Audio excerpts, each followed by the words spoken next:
আমার সঙ্গে এত বড় বিশ্বাসঘাতকতা করতে পারে না। আমার বিশ্বাস ভালোবাসার সে অমর্যাদা কোনোদিনও করতে পারে না। না না, আপনি মিথ্যা বলছেন। মিথ্যা মিথ্যা মিথ্যা।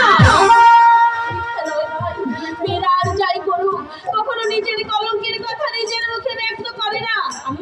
আমি একবার ভেবেছিলাম আমি আত্মহত্যা করব, যে আমাকে চায় না সামনে আমি লোকের মতো দিয়ে দাঁড়াবো না।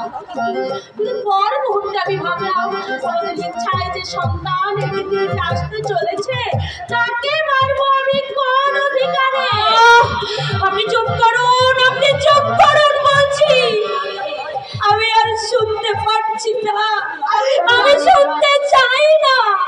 অনির্বাণকে ছাড়তে তোমার খুব কষ্ট হলেও আমি আপনাদের মাঝখান থেকে আমি চিরদিনের মতো সরে যাব। সোনালি, আপনি অনির্বাণকে বলবেন আমার মা যেমন উজ্জ্বল হালদারকে ক্ষমা করেছিল, আমিও তেমনি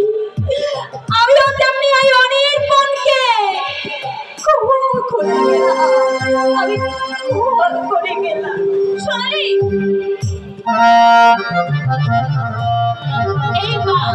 এইবার অনির্বাণকে আমি একান্ত আপন করে দেব।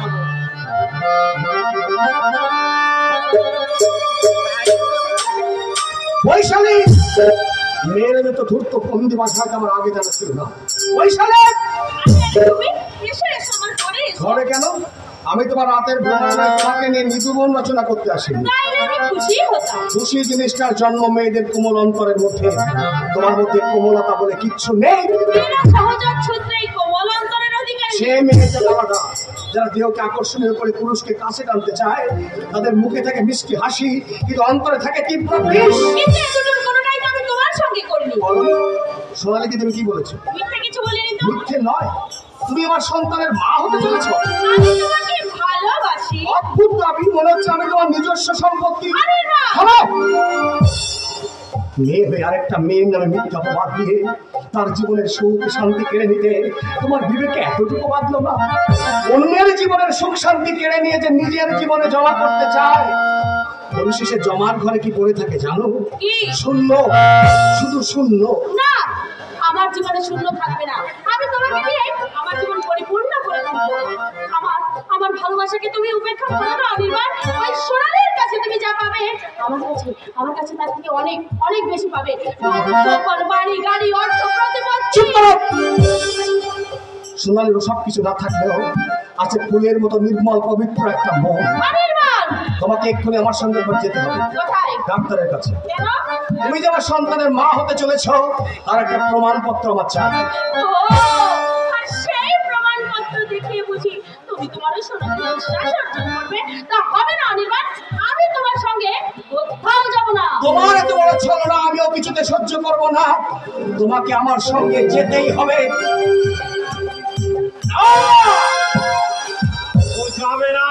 ও যখন আমার সন্তানের মা, আমার সঙ্গে যেতেও বাধ্য।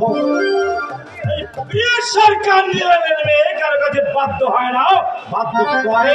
অনির্বাণও কারো কাছে বাধ্য হয় না, বাধ্য করে। আমি কাপুরুষ নই, অন্যায় করলে সেটা স্বীকার করবার মতো সৎ সাহস আমার আছে। বৈশালীকে বিয়ে করলে তোমার মঙ্গল হবে। মঙ্গল করবে কে? কেন? আমি। ভালো মানুষ সেজে যারা সারাক্ষণ শয়তানি মতো ভাবে, তাদের দ্বারা আর যাই হোক কখনো কারো মঙ্গল সম্ভব হয়। আপনি ভদ্র হলে ভদ্র ভাষায় কথা বলতাম। আপনি যেমন একটা শয়তান, আপনার মেয়েটা ঠিক তেমনি একটা ধূর্ত।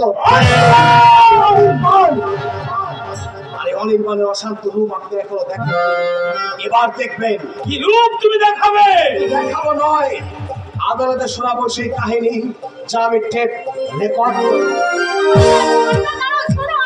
এমনি করে, ঠিক এমনি করে একদিন বন্ধু পাওয়ার জন্য, ভালোবাসা পাওয়ার জন্য, স্বজন পাওয়ার জন্য তুমি সবার পিছনে ছুটবে আর কেঁদে কেঁদে চিৎকার করে ডাকবে, কিন্তু সেদিন তোমার ডাকে কেউ সাড়া দেবে না বৈশালী। সেদিন তোমারই ছলনা তোমার সঙ্গে ছলনাই করবে। বাবা বাবা ওদের চলে গেল। বাবা আমি যে ওকে ছাড়া বাঁচতে পারবো না। ওর যখন বাড়ি চলে যাবে, ফ্যাক্টরি চলে যাবে, জীবন যাত্রার মান নিচে হবে, তখন আবার আমাদের কাছে চলে আসবে। সেই ব্যবস্থা আমি করে তুমি কি করেছো বাবা? ওই মঙ্গলকন্যাকে নিয়ে দিয়েছি উজ্জ্বলের পিছনে। হয়তো মঙ্গল জীবের চাকায় উজ্জ্বলের ঢেউটা এতক্ষণ পিছিয়ে গেছে। না বাবা না, তুমি কি করেছো? আমি এতক্ষণ যা বলেছি তাতে সব মিথ্যে বাবা। এত বড় আকার আমি কিছুতেই হতে দেবো না। বাবলুকে আমি রাখবই।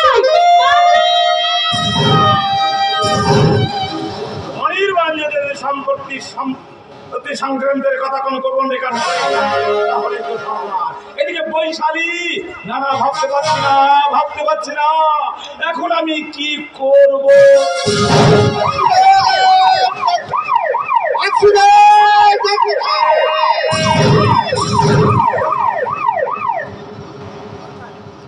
ডাক্তার, উজ্জ্বল বাঁচবে তো ডাক্তার? দেখুন হাসপাতালে বড় বড় ডাক্তাররা তাদের সাধ্যমতো চেষ্টা করছে, শেষ পরিণতি ঈশ্বরের হাতে।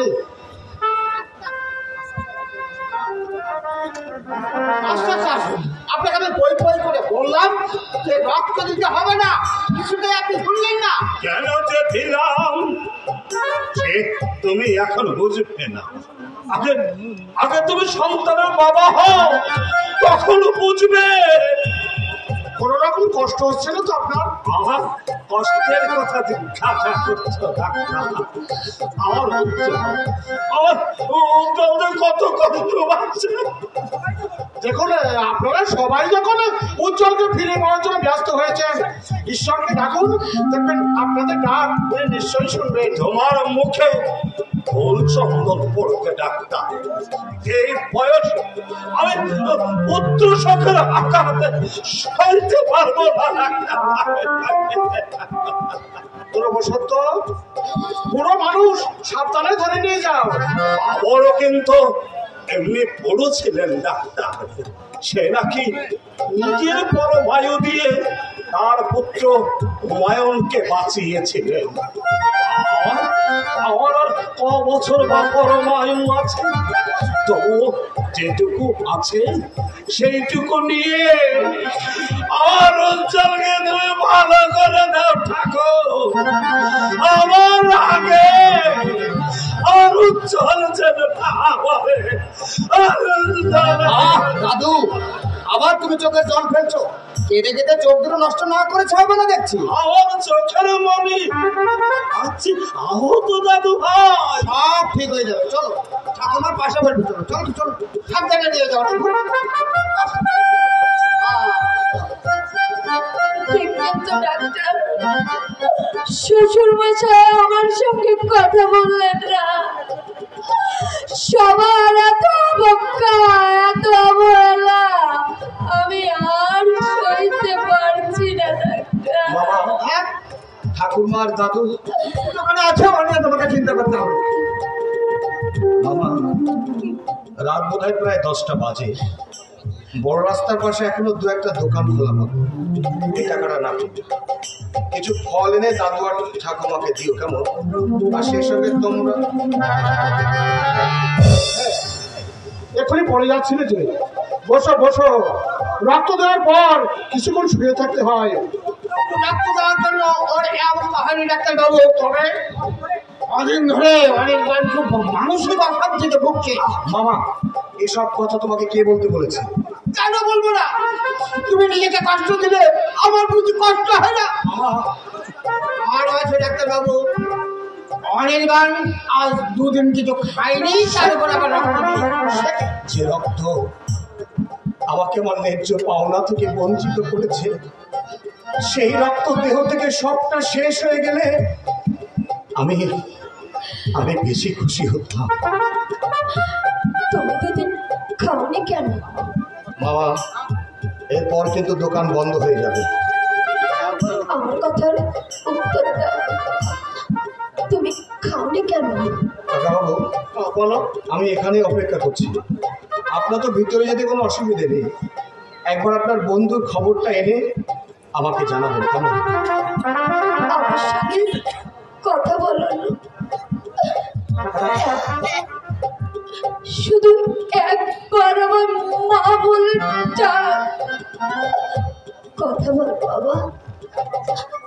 একবার আমার সঙ্গে কথা বল, একবার, শুধু একবার আমার মা বলে ডাক।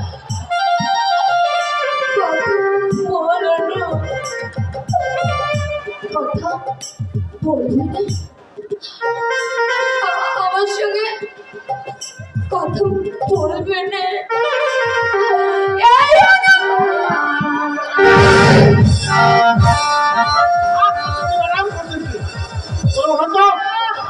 তোমার দিদিকে বাইরে নিয়ে আমি যাবো না ডাক্তার, ও চোখে বাঁচাতে যত রক্ত লাগে আমি যাবো না, আমি যাবো না।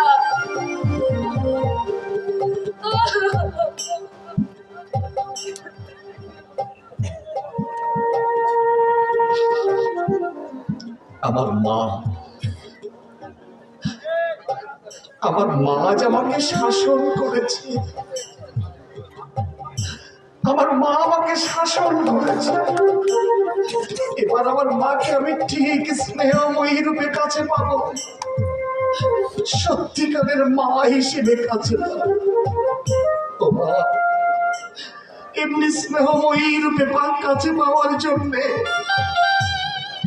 আমি তোমাকে এত করে ব্যথা দিয়েছি, কষ্ট দিয়েছি। আমাকে তুমি ক্ষমা করে দিও, আমাকে তুমি ক্ষমা করে দিও।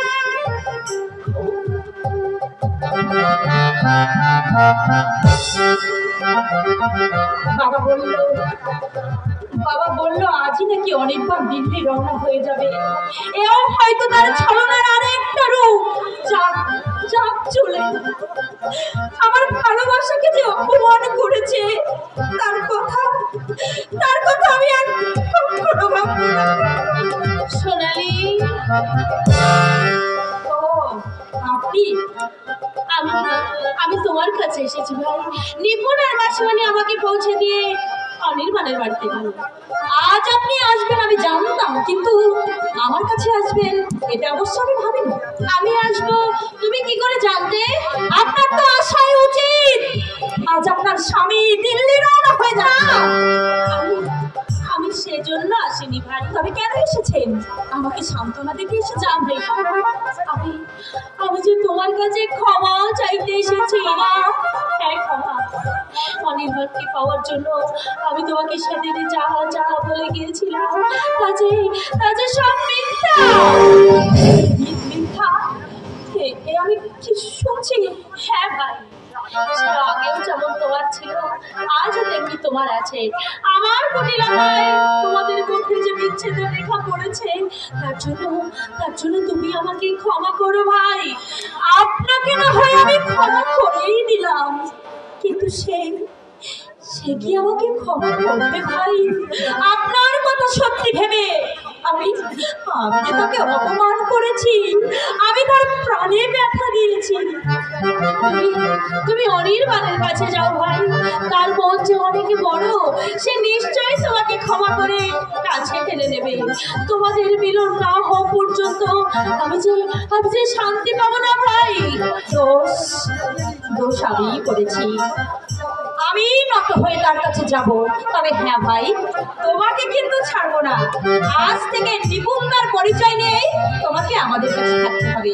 এসো ভাই, এসো।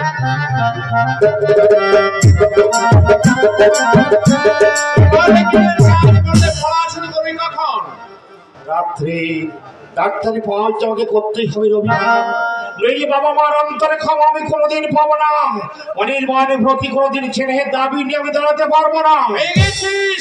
সম্পত্তি উদ্ধার, নতুন বাড়ি তৈরি, খুঁজছ অপারেশন সবই সে করেছে তোদেরকে কাছে পাওয়ার জন্য হলো ছুটি থাকার শর্ত অনির্বাণ দিল্লি চলে যেতে চাইতে না রে।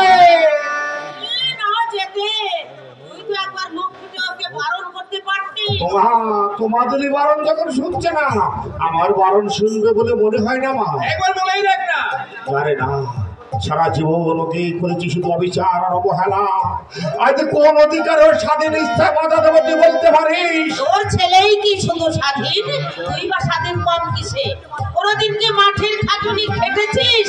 যাস তুই চাষের কাজ আরম্ভ করতে বাবা তো যাচ্ছিস? সারা জীবন চাষের কাজ করেছে মা, তবে আমি কেন পারবো না? বাবা যা পারে ছেলেও যে তাই পারবে তার কোনো যুক্তি নেই বাবা। তোমার আশীর্বাদ থাকলে আমি নিশ্চয়ই পারবো বাবা। না না বাবা, হাত ফাটা রোদে কষ্টের কাছে অত সস্তা আশীর্বাদ আমার কাছে নেই বাবা। যখন চাষের কাজে এত ইচ্ছে তখন একজন মাইনে করে কিসের রাখবে? না না, বিনা পরিশ্রমে কখন ভালো কিছু হয় না রে অভিমান।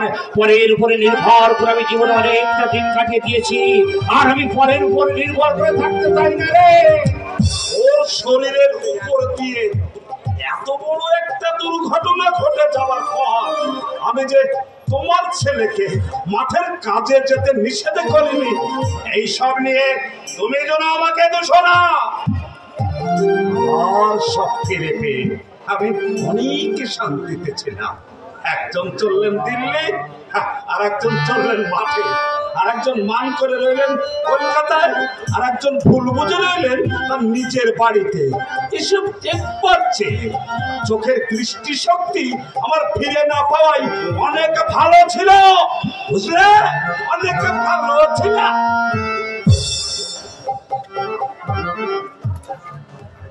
নাতিটার অভিমান যে কোথায় তুই তো বুঝতে পারছিস। তুই তো সোনালীকে একবার বোঝাতে পারতিস। বাপের সামনে মেয়ে চাপা ব্যথায় বোবা কান্নায় কাঁদু, আমি তো তাই চাই। অভিমান মানুষের বিশ্বাসের জায়গা যদি কোনো কারো একবার ভেঙে যায় সোজা জোড়া লাগে না। তবে যে যার মতো মুখ কমলা করে থাকুক, পুরো বয়সে এইসব দেখার জন্যে জানো যে ভগবান আমাকে বাঁচিয়ে রেখেছে, আমি বুঝে পাই না, ভাল লাগে না এসব, আর ভাল লাগে না। একমাত্র সোনালি পারি অনির্বাণকে আটকাতে। আমি কি একবার সোনালির কাছে যাবো? কি কোনো লাভ হবে না চল। তাছাড়া অনেক পাতে বিমান শুধু সোনালির উপর নয়, মায়ের উপরে। তুই আমার একটা কথা শোন, কি? ওকে ফিরে আ। না না, সে কাল নাগিনীর কথা তুই মুখে আনিস না। তার বিষ নিঃশ্বাসে আমাদের সোনার সংসার পুরে ছাড়খার হয়ে গেছে। আমি তার সঙ্গে আর কোনো সম্পর্কই রাখবো না।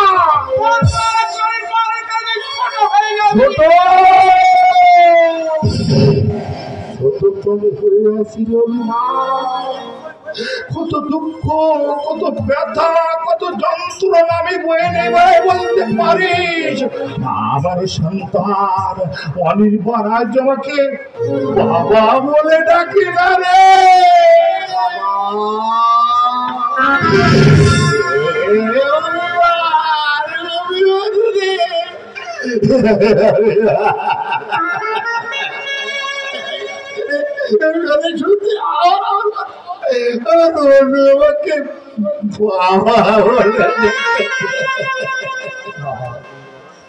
আমি তোমাকে অনেক দুঃখ দিয়েছি, সেজন্য আমায় তুমি ক্ষমা করে দাও। না রে খোকা, না। তুমি দুঃখ দিয়েছো, কষ্ট দিয়েছো বলেই তো আত্মশুদ্ধ হয়ে আজ আমি সুখের বোধ করে নিয়েছি। বাবা, এখন তোমার কয়েকদিন বিশ্রাম নেওয়া উচিত। বেশ, তুমি যখন বলছো নিশ্চয়ই বিশ্রাম নেব। আর কি দিল্লি যাওয়া খুবই জরুরি। জরুরি না হলে যাবো কেন? তোমাকে জোর করে বলবার ভাষা আমার নেই বাবা, তবু বলছি যদি খুব বেশি জরুরি না হয় তুমি আর কটা দিন থেকে যাও বাবা। আমরা সবাই খুশি হব বাবা, সবাই খুশি হব।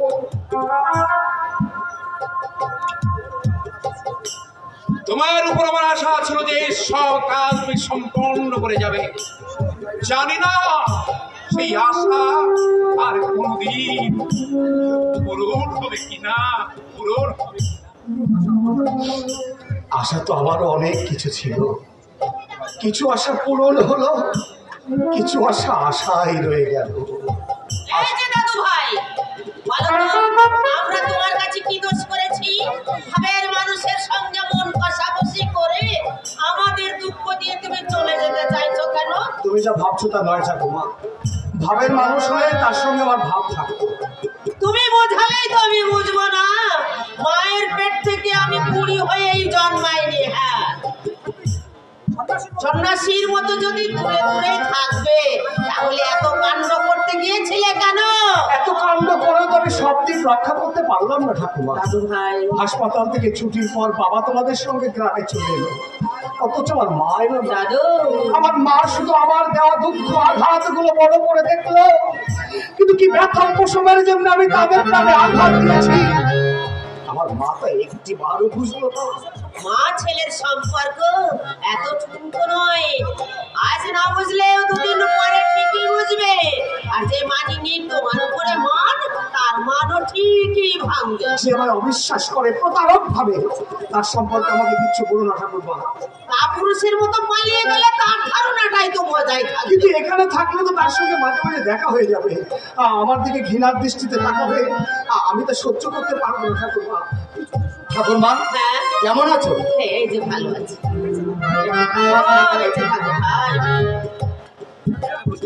নিপুণ এসেছিস, ভেবেছিলাম তোর সঙ্গে হয়তো দেখাই হবে। কেন হবে না? তোর টেলিগ্রাম পেয়ে আমি তো আর দেরি করিনি, সব গুছিয়ে নিয়ে একেবারে চলে এসেছি। এই সব মানে মাসিমা এসেছেন তো? হ্যাঁ, মা এসেছে। বৌমা এসেছে? হ্যাঁ। কোথায়? লজ্জায় খেটির বাইরে দাঁড়িয়ে আছে। ও মা, ঘরের লোক কি ঘরে ফিরে এসেছে, তাতে আবার লজ্জা কিসে? এই দাদু ভাই, ডাক ডাক তোমাকে ডাক। তোমার কথা ঠিক থাকে, মা ছেলের সম্পর্ক কোনোদিন ঠুনকো হতে পারে না। সন্তানের স্নেহের বাঁধনে মা চিরকাল বন্দি। আমি আমার মাকে ডাকি। মা!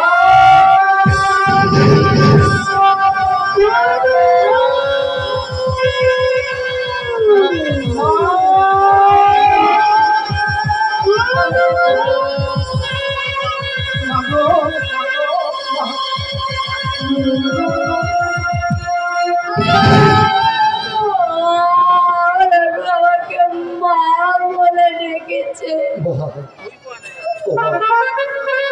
এতদিন আমি তোমাকে মা মা বলে ডাকিনি, তার জন্য যে আমিও অনেক কষ্ট পেয়েছি। মা, তোমার সেই কষ্ট আমার ভুয়া আভিজাত্য আমাকে তোমার কাছে টেনে এনেছে বাবা। মা, আমি আপনাদের সঙ্গে অনেক দুর্ব্যবহার করেছি মা, আমার সব অহংকার চূর্ণ হয়ে গেছে মা, আমায় আপনি ক্ষমা করুন মা, আমায় একটু আশ্রয় দিন। ওঠো মা, ওঠো। ঘরের লক্ষ্মী, তুমি ঘরে ফিরে এসেছো, তোমাকে আবার আশ্রয় চাইতে হবে কেন? এটা তো তোমারই ঘর। না, ওই কাল নাগরিকে কিছুতে ঘরে আশ্রয় দিয়ে না, তাহলে আমাদের সোনার সংসার আমার পুরে সরকার হয়ে যাবে। ওই চুপকার রেখের বিজুজি ধারা কোনদিন ফিস আসতে পারে না। বাবা, আমি আপনাদের সঙ্গে অনেক অন্যায় করেছি বাবা, আমায় আপনি ক্ষমা করে দিন বাবা, আমায় আপনি ক্ষমা করে দিন। ওঠো মা, ও মা, আমি তোমাকে যে মুহূর্তে লক্ষ্মীর বেশে দেখেছি, সেই মুহূর্তে আমি যে তোমাকে ক্ষমা করে দিয়েছি মা। বাবা, ও মা, তুমি এসেছো বলে আজ মুকুন্দ হালদারের ভাঙা ঘরে চাঁদের হাটে বসেছে বাচ্চা। এই চাঁদের হাটে একজনই উপস্থিত নেই, সবচেয়ে বড় দুঃখ। আরো দুঃখ, এই চাঁদের হাট ভেঙে দিয়ে অনু আজ চলে যেতে চাইছে। হ্যাঁ মা, দুদিন বাদে তো যেতেই হতো, আচ্ছা রিজার্ভেশন যখন হয়ে গেছে অকারণে দেরি করতে চাই না, আর দেরি করলে হয়তো ট্রেনটাই পাবো না। দাদু ঠাকুমার দিকে লক্ষ্য রেখো কেমন, চলে যাবো কোন।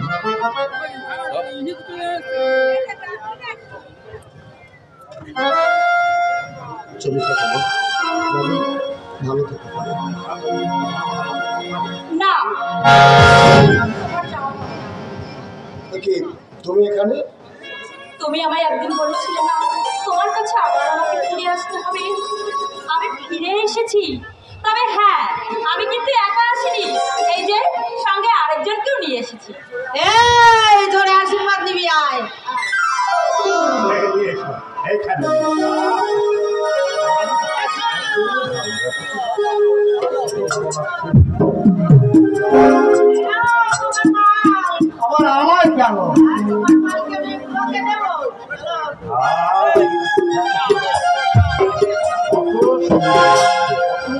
এই, এসব দেখে শুনে আমার কি মনে হচ্ছে জানো? কি মনে হচ্ছে? লোকে বলে আমার ঘরে নাকি চাঁদ এসেছে। লোকে বলে আমার ঘরে নাকি চাঁদ এসেছে। চাঁদ না, চাঁদ না,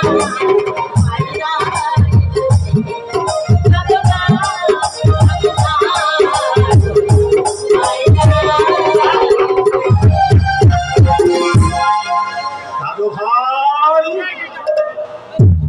আমি তোমাকে বলেছিলাম না দাদু ভাই, তোমাকে ছেড়ে তোমার মা কোনদিন দূরে থাকতে পারবে না। সন্তানকে ছেড়ে মা কি কখনো দূরে থাকতে পারে? পারে না, পারে না দাদু ভাই। তাই তো আজ তোমার ছেড়ে চিরদিনের মতো তোমার মা হলো বন্দী।